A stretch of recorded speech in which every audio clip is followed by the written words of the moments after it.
How can we as women find peace from a battle we've been fighting our entire lives between who we are on the inside and what the world sees on the outside?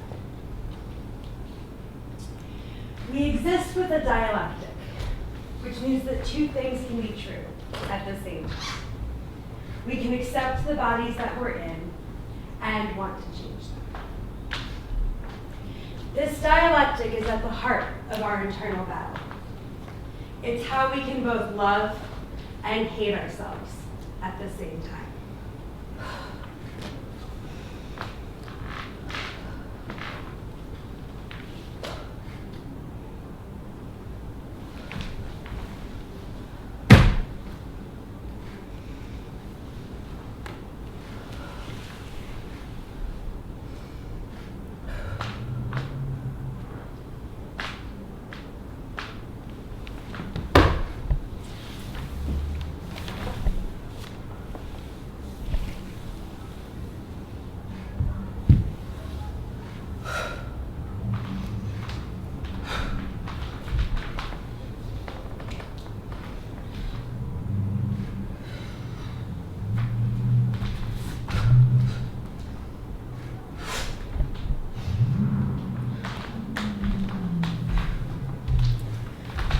I've learned that it's not okay to be soft.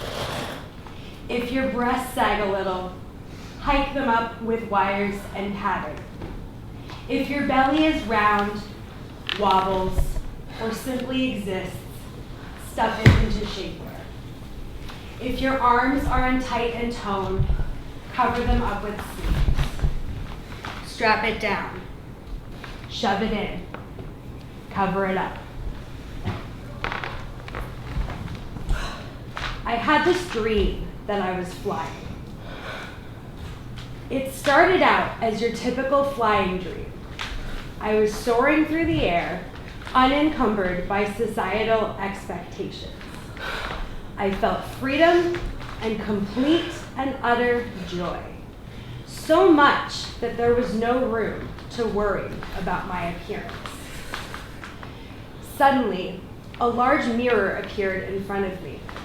I quickly dodged it using my superhuman powers of flight.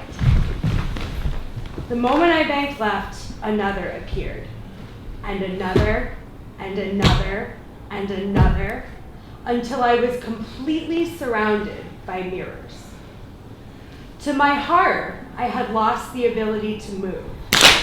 I was frozen, suspended in the air as I faced down what was now a corridor of mirrors.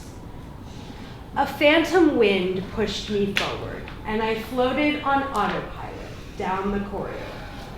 My head slowly turned to the side, guided by an invisible hand, and I realized that I was stuck facing the mirror, forced to stare at the silhouette of my frozen body, left to scrutinize every imperfection from my most dreaded angle. I tried to cry out and found I had no voice. I was frozen, a silent victim to the mirror. Then laughter filled my head. "There's no one here but you," crooned a soft, cruel voice. "I know your thoughts. I see your insecurities. I feel your self-loathing." Then, the image reflected back at me no longer resembled a human. It appeared to be a bird, devoid of color, with tangled legs, broken wings, and black, soulless eyes. It was despair and hatred personified. "This image was created by every hateful thought you ever believed to be true," said the voice. Then, the creature turned its head to me and croaked. "The question I pose to you is not what do you want the world to see. The real question is, who do you want to be?" Then, the mirrors disappeared, and with that, the creature.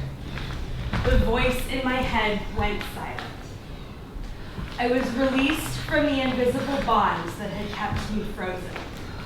I began free-falling toward the ground, and just as I was preparing to meet my doom, my powers of flight returned. I regained control of my body and began to ascend.